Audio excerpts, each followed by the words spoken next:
திருப்பதி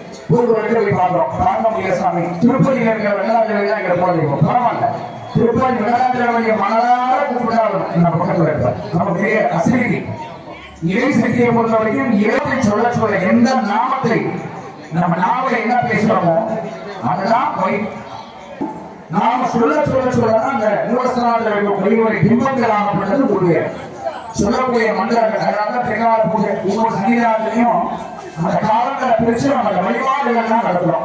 ஆலய வழிபாடு, ஒரு ஆலயத்துல வழிபாடுகள் எப்படி நடக்குது அப்படிங்கிற வச்சுதான் அந்த கோயிலுடைய சாநித்தியம். நீங்க நம்ம எல்லாரும் இருக்கிற எத்தனையோ வேலைகள் இருக்கும், எல்லாரும் அந்த வேலைகளால் நீங்க எந்திரமான பார்க்கறதுக்காக நீங்க அந்த வேலையெல்லாம் விட்டுட்டு நீங்க பெருமாளுடைய குடும்பத்தை பார்க்கணும் வந்திருக்கோம்.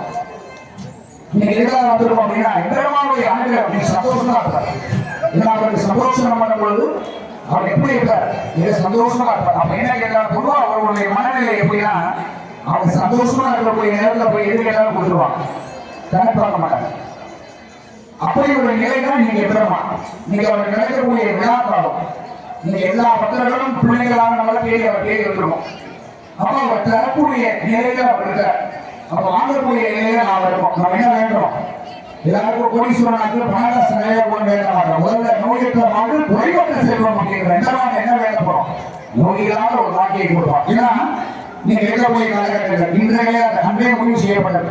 இந்த கொரோனா அப்படிங்கிற வைரஸ் எத்தனையோ பேர் பாதிக்கப்பட்டு கண்ணுக்கு தெரியாத கிருமிகளால் எத்தனையோ பாதிப்புகள். அப்ப அந்த நோயில்லாத ஒரு வாழ்க்கையை எங்க மக்களுக்கு போடு, எங்களுடைய தாய்மொழிகள் போய் எங்க பந்தாரிகள் போய் எங்க மாமன் மைத்தோர்கள் போய் நட்பு வட்டாரம் எங்களை சார்ந்தவர்கள் எல்லாம் நல்லா வைங்க.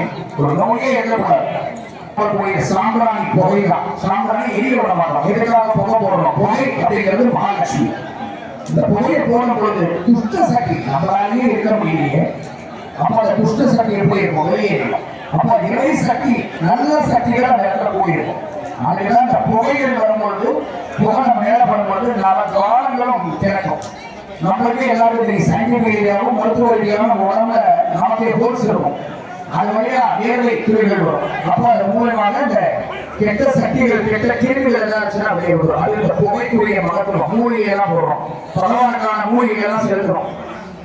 அப்ப இதெல்லாம் செலுத்துறோம், பகவானுடைய நாமத்தை சொல்லி அந்த மூலிகையை செலுத்துறோம். பகவானே எங்களை கைகால் சுமந்த பொருள் மருத்துவ ரீதியா எந்த பிரச்சனையும் இருக்கக்கூடாது, நோயில்லா வாழ்வு குறைவற்ற செல்வம் அப்படின்னு சொல்றோம். நோயில்லாத ஒரு வாழ்க்கையை கொடு.